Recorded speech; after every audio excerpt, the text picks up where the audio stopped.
There's a quote from one of my English teachers at Lower Merion named Mr. Fisk. He had a great quote that said, "Rest at the end, not in the middle." And that's something I always live by.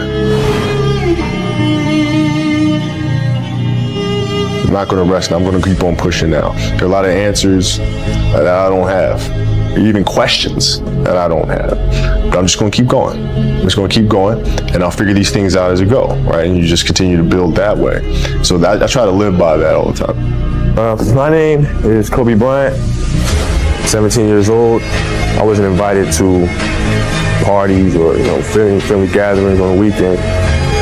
So on Fridays and Saturdays, I would go in my rec room with my basketball and basically dribble myself to sleep. And I think that was the best thing that could have ever happened to me. Because during those lonely hours in the rec room, I discovered the hunger, the motivation, and the desire to be the best possible basketball player that I could be. You really want me on the team. What's your approach to recruitment? You want first place, come play with me. You want second place, go somewhere else. The most important thing is curiosity first. I want curious people that ask questions, that want to figure things out, figure out new ways to do things. That's the most important thing. And then from that curiosity, having the determination to see that curiosity through, right? To figure out those steps. And if you figure out, okay, this is a particular course of action that we feel like we should be taking. Has it been done before? No, but that's exciting to me. Let's figure it out. Those are the characteristics that I look for. First and foremost, I had a purpose. I wanted to be one of the best basketball players to ever play. And anything else that was outside of that lane, I didn't have time for. At what age did that goal become crystal clear? I made that deal with myself at 13 years old. At 13 years old? 13 years old. That's the deal I made. Clear about it. Crystal clear. And where did inspiration come from? The love of the game. The love of the game, the challenge. Like I would watch Magic play, I'd watch Michael play, and I would see them do these unbelievable things, and I'd say, can I get to that level? I don't know, but let's find out. Let's find out.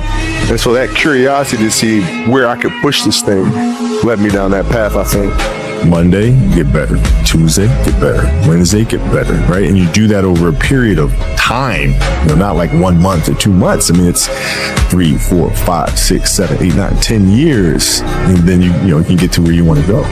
So it's a simple thing of math. If you want to be a great player, if you play every single day, 2-3 hours, every single day, over the course of a year, how much better are you getting? Most kids will play maybe, an hour and a half, 2 days a week. Put the math on that. It's not going to get it done. It's not going to get it done, right? So if you're obsessively training 2-3 hours every single day over a year, over 2 years, you're accelerating. You make quantum leaps, man. It's an obsessiveness that comes along with it. You want things to be as perfect as they can be, understanding that nothing is ever perfect.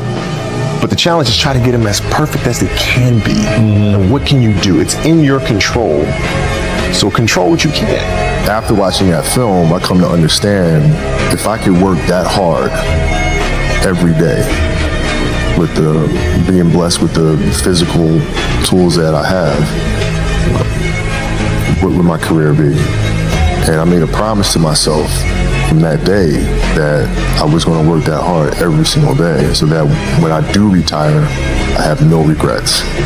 And that was the most important thing for me, is to leave no stone unturned, get better every single day.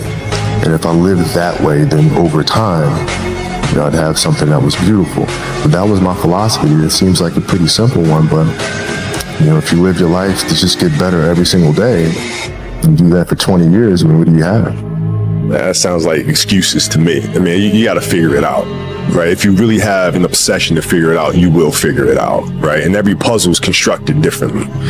Right? AI's situation when he came into the league was different than mine. Mike's situation in Chicago was different than mine, right? Everybody has a different puzzle, man. You just got to figure out your own puzzle. If your job is to try to be the best basketball player you can be, to do that, you have to practice, you have to train. You want to train as much as you can, as often as you can. So if you get up at 10 in the morning, train at 11, right? 12, say 12, train at 12, train for 2 hours, 12 to 2. You have to let your body recover. So you eat, recover, whatever, you get back out, you train, start training again at 6. Train from 6 to 8, right? And now go home, you shower, you eat dinner, you go to bed, you wake up, do it again, right? Those are 2 sessions. Right now, imagine you wake up at 3, you train at 4, go 4 to 6, come home, breakfast, relax, blah, blah. Now you're back at it again, 9 to 11, right? Relax, and now you're back at it again, 2 to 4, and now you're back at it again, 7 to 9. Look how much more training I have done by simply starting at 4, right? And so now you do that, and as the years go on, the separation that you have with your competitors and your peers just grows larger and larger and larger and larger and larger. And by year 5 or 6, doesn't matter what kind of work they do in the summer, they're never going to catch up because you're 5 years behind. Right? So it makes sense to get up and start your day early because you can get more work in. Well, what does losing feel like to you? It's exciting Why is it exciting? because it means you have different ways to get better. There's certain things that you can figure out that you can take advantage of, right? Certain weaknesses that were exposed that you need to shore up, right? So it was exciting. I mean, it sucks to lose, but at the same time, there are answers there if you just look at them. Because you get the information from losing more than from winning, probably. Yeah. I mean, the answers are there when you win too. You just have to look at them, right? So it's a constant process.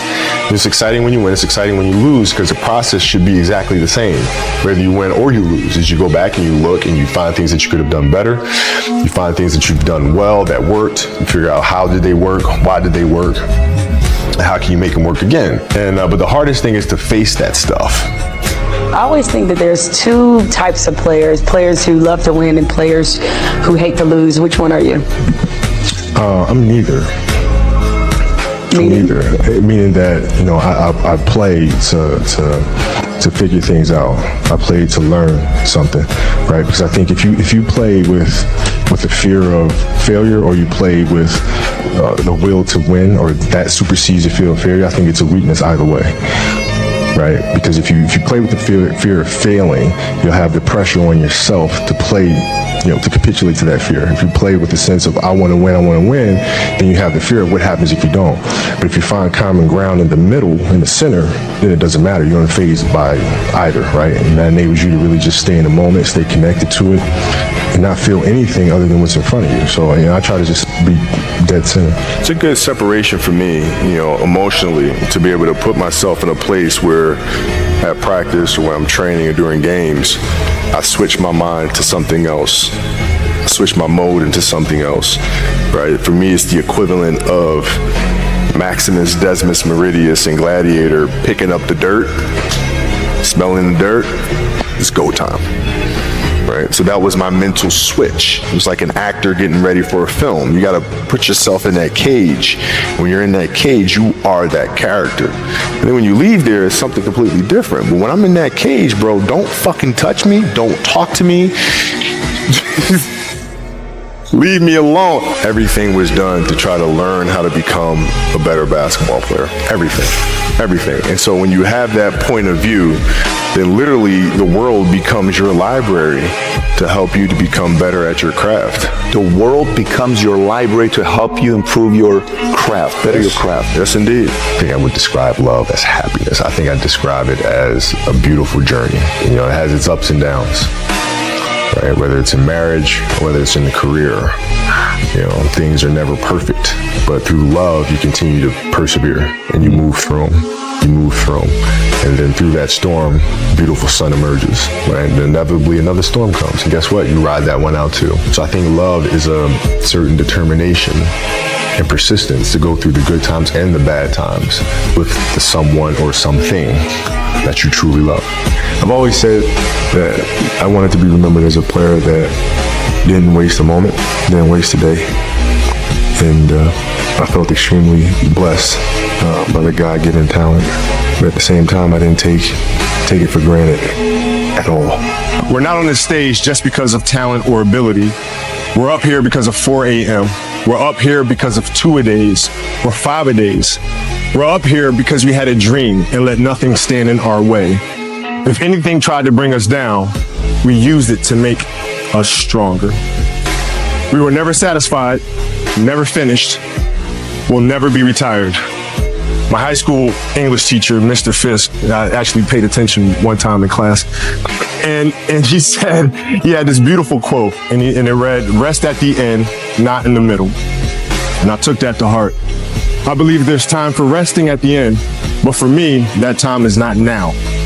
Thank you for this tremendous honor in acknowledging my basketball career, but I'm far from done. My next dream is to be honored one day for inspiring the next generation of athletes to have a dream, sacrifice for it, and never, ever rest in the middle.